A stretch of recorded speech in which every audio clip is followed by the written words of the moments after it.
الأنبياء والمرسلين وعلى آله وصحبه أجمعين اما بعد درود پاک کا نذرانہ پیش کیجئے صلی اللہ علی النبی الامی وآلہ صلی اللہ علیہ وسلم صلاۃ و سلام علیک یا رسول اللہ صلی اللہ تعالی علیہ وآلہ وسلم۔ امام جلال الدین سیوطی رحمۃ اللہ علیہ کی کتاب شرح الصدور بشرح حال الموت والقبور میں سے مومن اور کافر کے درمیان فرق موت کے وقت جو ہوتا ہے، بالخصوص جس طریقے سے رحمت کی فرشتے مومن کی روح کو لے جاتے ہیں اور عذاب کے فرشتے کافر کی بدبودار روح کو پکڑ کے لے جاتے ہیں، اس کے سلسلے میں ہم نے چند روایت سماعت کی تھی۔ آج مزید روایت اسی تسلسل کی انشاءاللہ آپ کے سامنے پیش کرنے کی ہم سعادت حاصل کریں گے۔ ابن ابی دنیا وہیب ابن درا سے روایت کرتے ہیں کہ ہم کو ہدایت پہنچی کہ جب بھی کوئی شخص مرنے لگتا ہے تو اس کی حفاظت کرنے والے دو فرشتے اس کے سامنے ہو جاتے ہیں۔ اگر اس نے ان کے ساتھ رہ کر اللہ تعالیٰ کی اطاعت کی ہے تو وہ کہتے ہیں کہ ہمارے بہتر ساتھی، اے ہمارے بہتر ساتھی، اللہ تجھے جزائے خیر عطا فرمائے، کیونکہ بہت سی سچائی کی محفلوں میں تو ہمارے ساتھ شرکت کرتا رہا اور بہت سے نیک کاموں کے وقت تو نے ہم کو بلایا اور بہت سی اچھی باتیں سنائی۔ تو جو لوگ نماز پڑھتے ہیں، ذکر و اذکار کرتے ہیں، قرآن پاک کی تلاوت کرتے ہیں، نبی کریم صلی اللہ علیہ وسلم، صحابہ کرام، اہل بیت اور اولیاء کرام کی محافل میں جاتے ہیں تو یقین وہ فرشتے بھی ساتھ جاتے ہیں،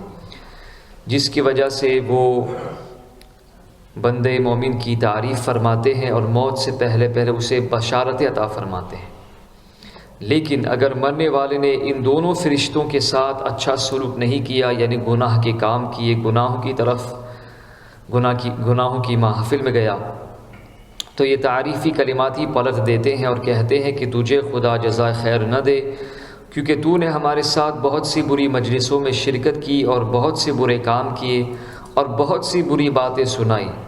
آپ نے فرمایا کہ مردہ انہی دو فرشتوں کو دیکھ کر اپنی آنکھیں پھاڑتا ہے اور یہ دنیا کی طرف پھر کبھی نہ لوٹے گا۔ ابن ابی دنیا نے سفیان سے روایت کی کہ جب مومن کی روح قبض کرنے کا وقت آتا ہے تو اس کے ساتھ رہنے والے دو فرشتے کہتے ہیں کہ اے گھر والوں نہ رو،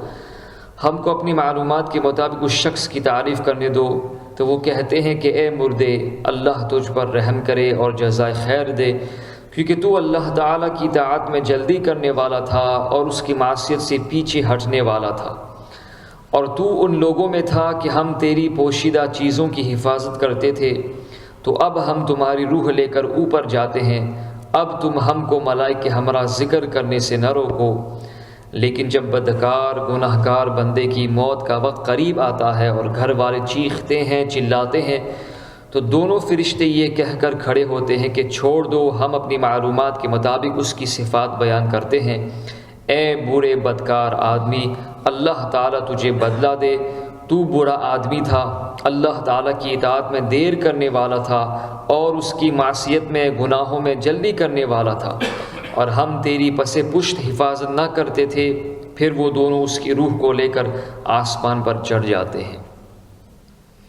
شیخان نے یعنی امام بخاری مسلم نے عبادہ بن صامت رضی اللہ تعالی عنہ سے روایت کی کہ رسول اللہ صلی اللہ علیہ وسلم نے ارشاد فرمایا کہ جو اللہ تعالیٰ سے ملاقات کرنے کو پسند فرماتا ہے، اللہ تعالیٰ اس کی ملاقات کو پسند فرماتا ہے، اور جو اللہ کی ملاقات کو برا جانتا ہے، اللہ تعالیٰ بھی اس کی ملاقات کو برا جانتا ہے۔ تو ام المؤمنین سیدتنا عائشہ صدیقہ رضی اللہ تعالی عنہا نے عرض کی کہ ہم میں سے کون شخص ہے جو موت کو برا نہ سمجھے؟ ہر شخص موت کو برا جانتا ہے، موت سے گھبراتا ہے۔ تو نبی کریم صلی اللہ علیہ وسلم نے ارشاد فرمایا کہ یہ مطلب نہیں ہے،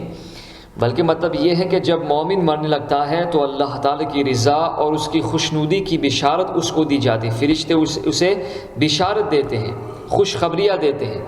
تو اب کوئی چیز اس کے لیے اس کے مستقبل میں اس سے بہتر نہیں جو اس کے سامنے ہے، اور یہ پھر اللہ تعالیٰ سے ملاقات کی محبت کرنے لگتا ہے کہ اے کاش میری روح جلد قبض کر لی جائے تاکہ میں اللہ تعالیٰ سے جلد ملاقات کر لوں۔ لیکن جب کافر مرنے لگتا ہے تو عذاب کی اور سزا کی خوشخبری اسے دی جاتی ہے، اسے ڈرایا جاتا ہے۔ تو اس کے نزدیک آنے والی چیزیں سب سے بری ہوتی ہیں۔ اللہ تعالیٰ اس لیے وہ ملاقات کرنا پسند نہیں کرتا ہے چونکہ وہ سزا کا مستحق ہو چکا ہے، اور اللہ تعالیٰ بھی اس سے ملنا پسند نہیں فرماتا ہے۔ آدم ابن ابی ایاس نے اپنی سند سے ابن ابی یعلا سے روایت کی کہ رسول اللہ صلی اللہ علیہ وسلم نے یہ آیات تلاوت فرمائی،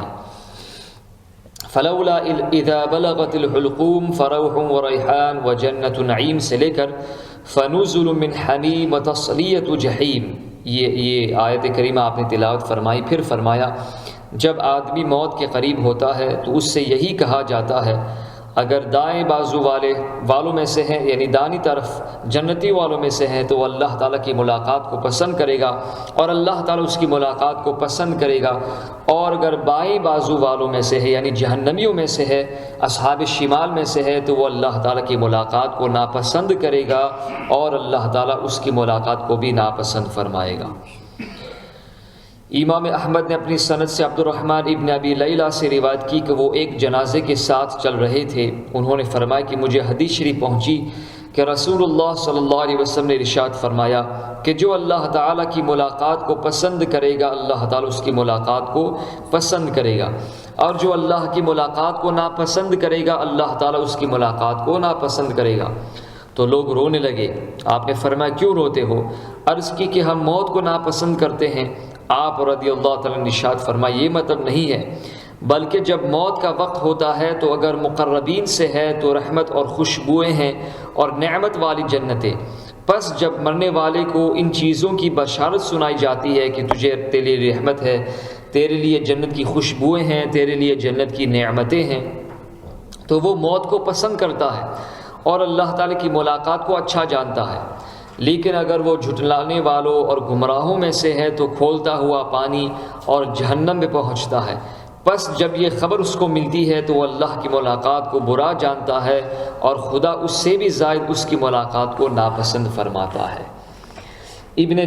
جریر اور ابن المنذر نے اپنی تفسیروں میں ابن جریر رضی اللہ عنہ سے روایت کی کہ رسول اللہ صلی اللہ علیہ وسلم نے حضرت ام المؤمنین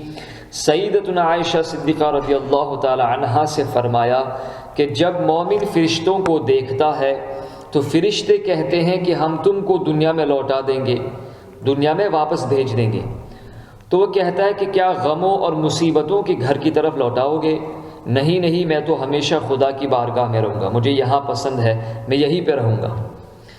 جب کافر سے کہتے ہیں کہ ہم تم کو دنیا کی طرف لوٹا دیں گے تو وہ کہتا ہے کہ مجھ کو لوٹا دو تاکہ میں وہ اچھا کام کروں جو میں نے نہیں کیے، اچھے کام توبہ کر لوں، ایمان لے آؤں، جو میں ایمان نہ لایا، جو میں نے اللہ تعالیٰ کی نافرمانی کی اس کی توبہ کروں۔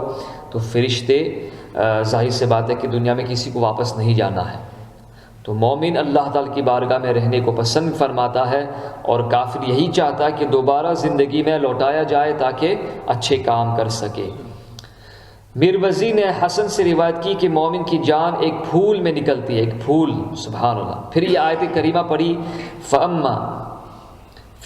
إِنْ كَانَ مِنَ الْمُقَرَّبِينَ فَرَوْحٌ وَرَيْحَانٌ وَجَنَّةُ نَعِيمٍ۔ ریحان یعنی پھول کا نام ہے۔ ابن جریر اور ابن ابی حاتم نے قتادہ رضی اللہ عنہ سے اللہ تعالیٰ کی اس قول کی تفسیر میں یہ روایت کی کہ اللہ تعالیٰ کا قول فروح و ریحان یہ مرتے وقت انسان کو عطا ہوتے ہیں۔ ابن ابی دنیا نے بکر ابن عبداللہ سے روایت کی کہ جب ملک الموت کو مومن کی روح قبض کرنے کا حکم دیا جاتا ہے تو اسے جنت کے پھول دے کر کہا جاتا ہے کہ اس کی روح ان پھولوں میں رکھ لاؤ، یعنی اللہ تعالیٰ یہ ملک الموت کو جنت کے پھول دیتا ہے اور فرماتا ہے کہ مومن کی روح جو ہے اس جنت کے پھول میں لے کر، جنت کے پھول میں رکھ کر ہمارے پاس لے آؤ۔ اور جب کافر کی روح قبض کیے جانے کا حکم ہوتا ہے تو ایک چادر آگ کی دی جاتی ہے کہ اس کی روح اس میں لاؤ۔ اللہ اکبر۔ عبداللہ ابن احمد نے زوائد الزہد میں اور ابن ابی دنیا نے ابو عمران سے روایت کی، ہمیں معلوم ہوا کہ مومن کی روح جب قبض کی جاتی ہے تو جنت سے پھولدار ٹہنیاں آتی ہے اور اس کی روح ان میں رکھی جاتی ہے۔ ابن ابی دنیا نے امام مجاہد رضی اللہ عنہ سے روایت کی کہ مومن کی روح جنت کے ریشم میں رکھی جاتی ہے۔ ابن جریر اور ابن ابی حاتم نے ابو العالیہ سے روایت کی کہ جب بھی کسی مقرب بندے کی روح، صالح بندے کی روح قبض ہوتی ہے، اس کے پاس جنتی پھولوں کی ٹہنیاں لائی جاتی ہیں، وہ سونگھتا ہے، ان پھولوں کو سونگھتا ہے اور اس کی جان پرواز کر جاتی ہے۔ سبحان اللہ، اتنی آسانی کے ساتھ اس کی روح قبض ہو جاتی ہے۔ امام احمد نے کتاب الزہد میں ربیع ابن خیثم سے روایت کی کہ فَأَمَّا إِن كَانَ مِنَ الْمُقَرَّبِينَ فَرَوْحٌ وَرَيْحَانٌ، یہ مرد وقت کے لیے ہے اور آخرت میں اس کے لیے جنت ہے۔ وَأَمَّا إِن كَانَ مِنَ الْمُكَذِّبِينَ الضَّالِّينَ فَنُزُلٌ مِّنْ حَمِيمٍ وَتَصْلِيَةُ جَحِيمٍ، یہ موت کے وقت ہے اور آخرت میں کافر کے لیے جہنم ہے۔ ابو نعیم نے دلائل النبوہ میں اور ابن عساکر نے عدی ابن حاتم الطائی رضی اللہ تعالیٰ عنہ سے روایت کی کہ انہوں نے کہا کہ میں نے حضرت عثمان غنی رضی اللہ تعالیٰ عنہ کی شہادت کے دن ایک آواز سنی کہ اے عثمان ابن عفان، رحمت اور پھولوں کی بشارت قبول کرو، راضی رب کی بشارت قبول ہو، رضوان اور مغفرت کی بشارت قبول کرو۔ جب میں آواز کی طرف متوجہ ہوا تو کسی کو نہیں پایا، یقیناً یہ فرشتوں کی آواز تھی جو من جانب اللہ حضرت عثمان غنی کو بشارت دینے آئے تھے۔ اللہ تعالی ہم سب کو شہادت کی موت نصیب فرمائے اور موت سے پہلے اللہ تعالی ہمیں توبہ نصوحہ کی توفیق عطا فرمائے، ایمان و عافیت کے ساتھ گنبد خضرا شریف کی سائے تلے نبی کریم صلی اللہ علیہ وسلم کو روز اطہر کے سامنے ہمیں کلمے کے ساتھ موت نصیب فرمائے۔ صلی اللہ علیہ نبی المی و آلہ صلی اللہ